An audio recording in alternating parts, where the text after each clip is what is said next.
Assalamualaikum warahmatullahi wabarakatuh. Kami dari kelompok 13 dengan tema berniaga dengan Allah.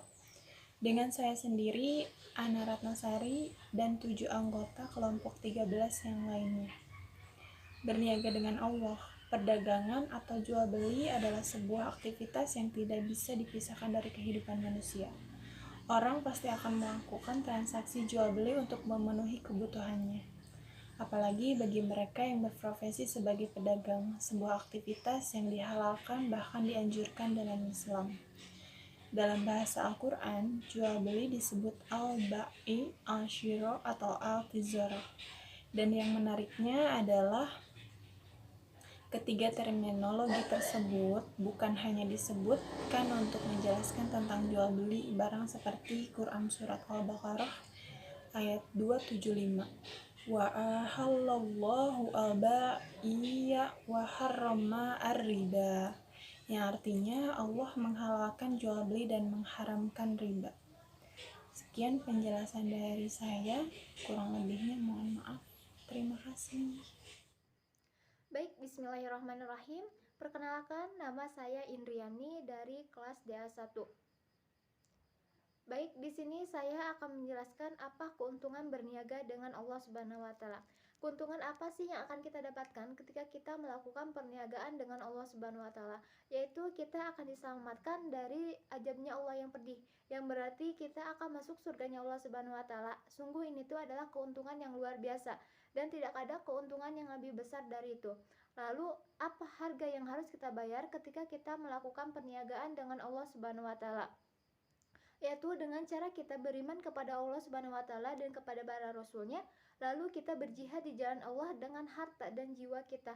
Dengan harga yang kita bayar seperti apa yang tadi saya sebutkan, kita akan mendapatkan pertolongan Allah Subhanahu wa taala, yaitu kita akan selamat dari siksa api neraka dan kita akan masuk surganya Allah Subhanahu wa taala. Sungguh ini tuh adalah perniagaan yang tidak sebanding. Kenapa dibilang tidak sebanding?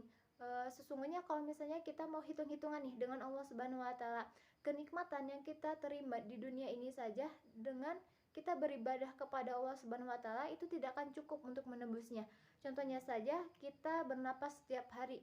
Mungkin mulai dari kita lahir sampai pada saat ini itu tidak akan pernah terhitung. Kalau misalnya kita mau hitung-hitungan, itu tidak akan pernah terhitung. Dan kalau misalnya kita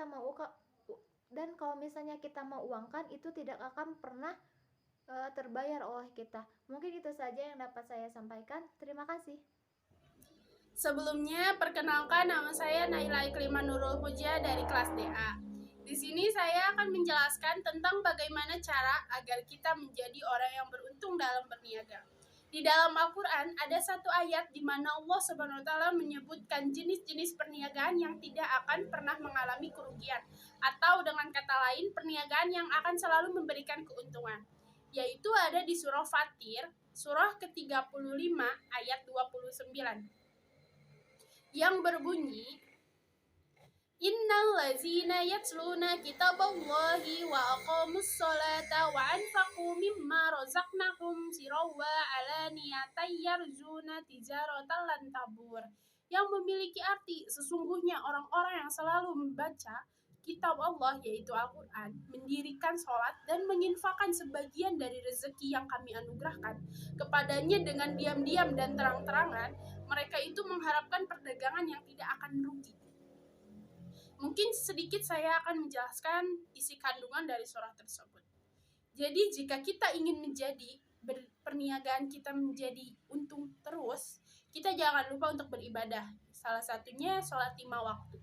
Dan juga jangan lupa untuk menginfakkan sedikit rezeki yang kita dapatkan dari perniagaan tersebut. Hingga insya Allah nanti rezeki yang akan kita dapatkan itu menjadi rezeki yang halal, berkah, dan juga diridhoi oleh Allah. Dan juga perniagaan kita itu insya Allah tidak akan mengalami kerugian dan juga akan selalu mendapatkan keuntungan yang lebih. Jadi kita harus sering-sering menginfakkan atau memberikan kepada orang-orang yang membutuhkan sedikit rezeki yang kita dapatkan dari perniagaan tersebut. Mungkin sedikit penjelasan yang saya sampaikan tentang bagaimana cara agar kita menjadi orang beruntung. Sudah selesai, sekian dan terima kasih. Saya Diana dari kelompok 13. Bagaimana cara agar kita menjadi orang yang beruntung? Dalam ayat tersebut, Allah menyebutkan 3 jenis ibadah atau amal soleh yang diumpamakan dengan perniagaan antara seorang hamba dengan Allah yang tidak akan mengalami kerugian. Atau dalam kata lain, perniagaan yang pasti akan memberikan keuntungan. Di antaranya membaca Al-Quran, melaksanakan atau menegakkan sholat, menginfakkan sebagian rezeki baik secara diam-diam maupun terang-terangan, beriman kepada Allah dan Rasul, berjihad itu dalam prakteknya menjalankan syariat Allah, melaksanakan perintah dan menjauhi larangannya. Nama saya Putri Nurlini. Itulah berniaga dengan Allah Subhanahu wa Ta'ala, tidak ada yang lebih menguntungkan dari itu. Dalam prakteknya manusia dihadapkan 2 pilihan, yaitu berniaga dengan Allah Subhanahu wa Ta'ala atau berniaga dengan syaitan. Sebagaimana digambarkan Nabi Muhammad SAW, kullun nasi yafdu fabahi nafsahu famuftikuha au mu'bikuh. Setiap pagi manusia dapat menjual dirinya. Apakah ia akan memerdekakan dirinya atau membinasakannya?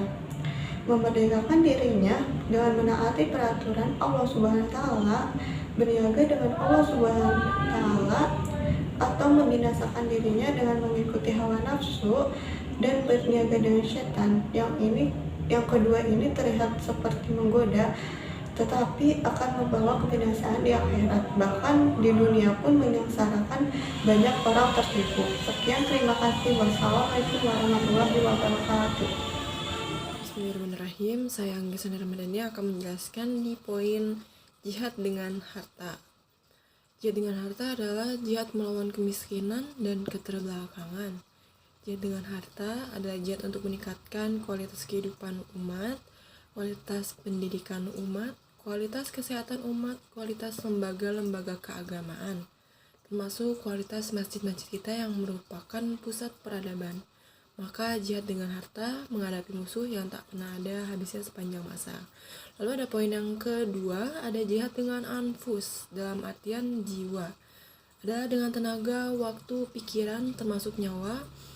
Jika memang diperlukan terjun ke medan perang, jihad dengan jiwa, nikmatilah potensi yang telah diberikan oleh Allah Subhanahu wa Ta'ala untuk melaksanakan fungsi dan tugas manusia dalam kehidupan dunia sebagai hamba dan khalifah Allah Subhanahu wa Ta'ala.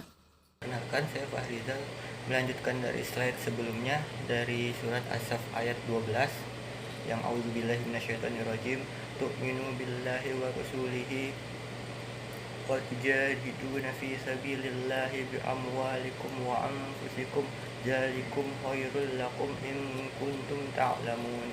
Dari ayat ini penting digarisbawahi bahwa perintah jihad itu dalam Al-Quran biasa sesuatu perintah dalam Al-Quran bisa diurutkan.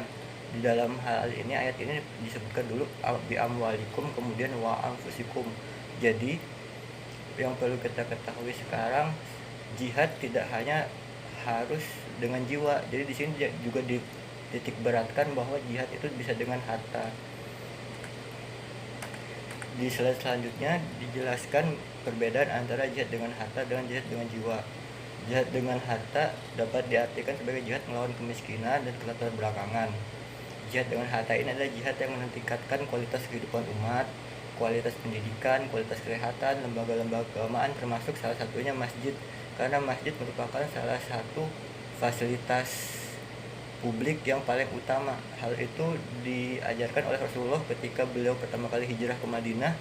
Salah satu bangunan dan perintah awal yang diperintahkan oleh Rasulullah ketika sampai adalah dirikan masjid, karena dari situ para ulama mengambil syariat bahwa salah satu syarat utama suatu komunitas muslim itu dapat berkembang dengan baik adalah dengan didirikannya masjid, karena di situ pusat ibadah kita umat muslim dan juga salah satu pusat tempat masyarakat untuk berkumpul memusyawarahkan suatu permasalahan.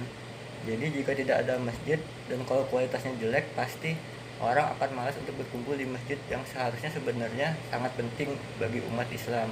Kemudian jihad dengan jiwa itu bisa juga diartikan sekarang sebagai kita menikmati atau memanfaatkan potensi yang telah Allah berikan kepada kita untuk Untuk tugas kita menjalankan kehidupan di dunia sebagai hamba Allah dan khalifah Allah.